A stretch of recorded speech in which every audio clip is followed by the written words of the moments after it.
Hello, welcome to Monday Morning Matters live broadcast show brought to you by Magnicraft Consulting team, anchored by Niyi Dunmade, a certified church consultant with the Society for Church Consulting in the U.S. Here, each Monday of every week, we address important, relevant, and actionable topics of interest that will help you and your church grow healthier. And now, meet your host, Niyi Dunmade. Good morning, everyone. I don't know where you are watching me from everywhere of the world. Thank you for hooking up with me. Monday Morning Matters. We're going to continue from where we stopped last Monday.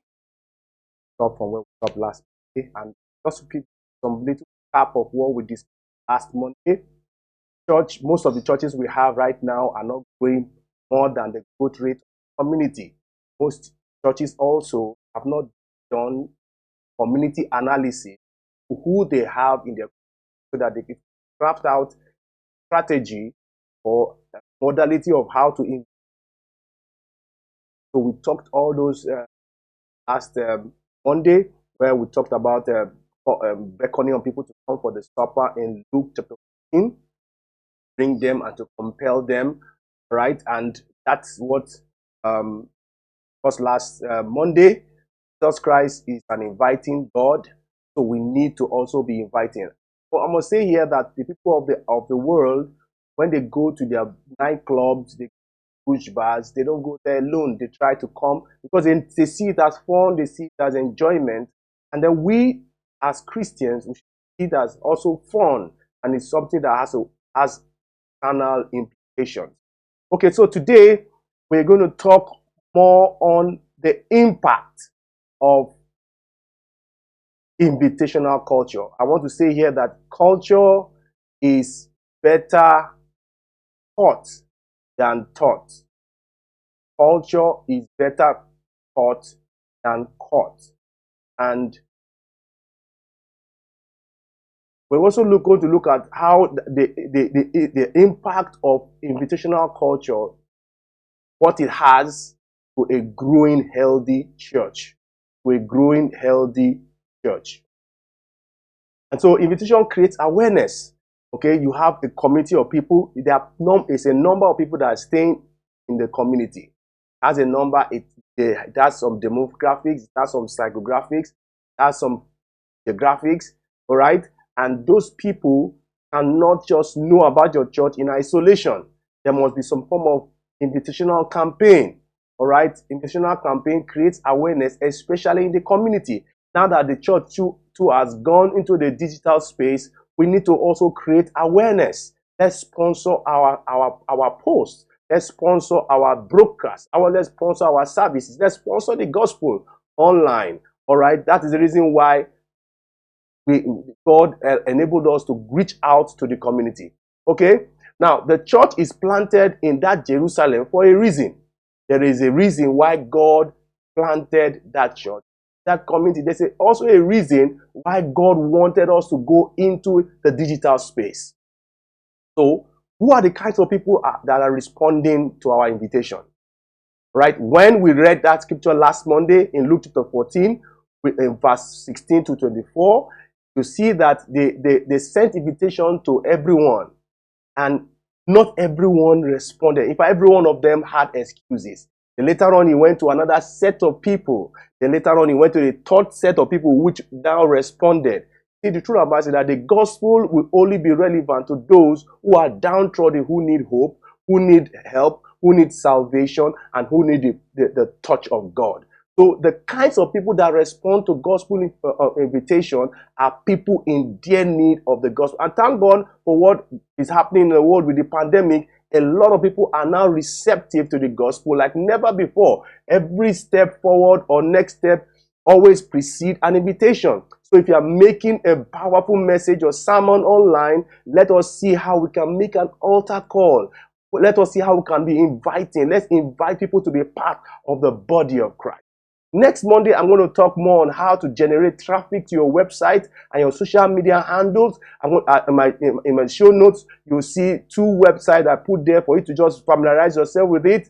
Manychat.com and churchhero.com. Next Monday, we're going to go practical on how you can automate a lot of things, you can systemize a lot of these processes and get people to come through your funnel. The impact of invitation on church health and church growth cannot be overemphasized over a long period of time. Because the truth about it is that what makes invitation very good is the consistency and the faithfulness. All right? Remember we said last Monday that people are willing to be part of your services if you can only invite them. There are a lot of people who want to be part of your service, but they just want someone to invite them. So we need to be consistent, because there are a lot of people in that pool who want to be part of your wonderful service, but they just need somebody who's going to give them invitational hand. Now, a church needs to be intentional about the kinds of people you invite. Don't be like those persons that servant that the Lord sent after the supper was ready, and he went to a set of people and they were giving them excuses. You see, let's leverage on the low-hanging fruit. Let's leverage on people who are yielding and easily willing. Let's look at people who are willing to embrace the gospel. Okay, the church needs to be intentional about the kinds of people that are coming through the front door, your website, your social media, and your physical door into your church. That's your Sunday service. You need to be careful, because the truth about this is, if you take the wrong set of people, no matter the volume, in through your front door, they're going to just exit to your back door. So the correlation between the front door and the back door is that get people who are unsaved, who are unchurched, who need the gospel, who your system, your assimilation system can actually process and get them to be moved from the streets to your seat. All right. So that's the link between the front door and the back door. Now, as guests coming through your front door, make sure there's a proper assimilation system. Right? There's a proper capturing system, a tracking system, a follow-up system, an assimilation system, so that when you can cash in on the impact of this invitation that is going out. You see, one of the things that I want to say is there's also a correlation between membership and attendance, and that's just a volume of the impact of what invitation can be. The more people invite, the larger your membership database can be. The more the membership database can be, and you have good internal systems, then the higher your church attendance can be. The effect as a result is on cumulative invitation over time will enable the volumes of visitors coming into your front door. And of course, when you do something about closing the back door, then there's possibly going to be church growth. So we're saying here that there is a correlation between invitational activities and your church attractiveness and awareness in the community or in the digital space. Okay, we need to also understand the seasons we are in. Understand that there's rainy season, there's dry season, there's autumn, spring, winter, and summer. Every church has its own season. And if you don't understand the season, you have just wasted an opportunity for you to do some planting and harvest. Okay? Every church has its season. And we need to understand that. Okay? The rainy season is so the farmers are so happy about the rainy season, but the construction workers are not happy about rainy season. So the truth about it is that seasons is personal, it's applicable in context.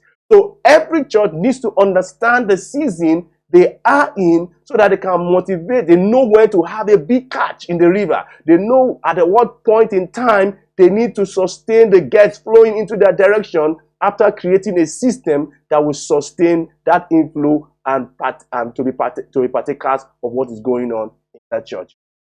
Next Monday, we're going to talk more on website, what kind of checklist to be able to know that your website information is fresh with current, engaging, relevant, and accurate information.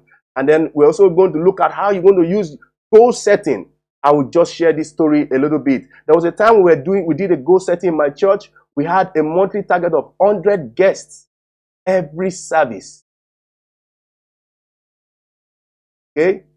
We had a 100 guest target. We mobilized, because your invitation should not be left to chance. You should be able to get your workers, your volunteers at the top note of it. And the funny thing is that there was a Sunday that we hit the volume of guests into our church 108. I'm going to talk more on goal setting, because if you don't have a crystal clear of what you want to achieve, you are already confused, you're going to lose. So I'm going to talk more on that next Monday, because time is fast spent. I need to wrap up now. See, the truth is this, right from the text we read last Monday, when the party is ready, the supper is ready, God will not want to waste the time, the resources put into preparing the supper and the party. He needs people to come so that they can be blessed. He needs people to come. So we need to be proud of what we have. Let's invite members and friends and then get them to church in terms of partakers of what we are enjoying church. We're going to look at one rule by Macintosh. Can use this consistent invitational culture to break growth barriers of any kind, whether 75, 150, 250, 350, 500, 1000. You can actually use the invitational culture to break all kinds of barriers. Gary Macintosh, in his book, What Every Pastor Should Know, made this rule, and it's very applicable here, the Unchurched Friends Rule. Fantastic church consultant. He said what? For the church to grow, each worshiper should have an average of 9 or more unchurched friends or family friends. 9 or more unchurched members and friends. So you can see that as a church is being separated, we are not isolated from the community. Let's see how we can get people to get into the community and bring people into the church. Okay, I want to wrap up here because I know I've taken so much time, but next Monday we're going to continue on the practicals, the how-to-dos, and then last Monday of the month we're going to wrap it up very nicely. Please go on my social media handles. On my social media handles, you're going to see me on Facebook. On Facebook, please like my Facebook and then share this content to a pastor, a church worker, bishop. Someone is going to need it. There are quite a lot of videos I've done that will help your church and yourself. We need growing healthy churches, and this program is sponsored by Magnicraft Consulting. Thank you for all my team who are on board trying to push this content out. This Monday Morning Matters, and we're trying to champion one of the frameworks of my society, which is the ChurchHealth framework. Please go on the social media handles and then get to like and follow me on YouTube, Magnicraft Consulting. You're going to get quite some good content. In the past, people have been chatting me up and saying, thank you, what you're doing is rare, I need such a thing. If you have any question regards to what I've shared this past from the beginning of the year, please reach out to me and I'll be glad to get you answer. Okay, thank you for watching. Kindly share this video and I'll see you next Monday. Thank you. Thank you for allowing me to come to your space. God bless you. Thank you so much.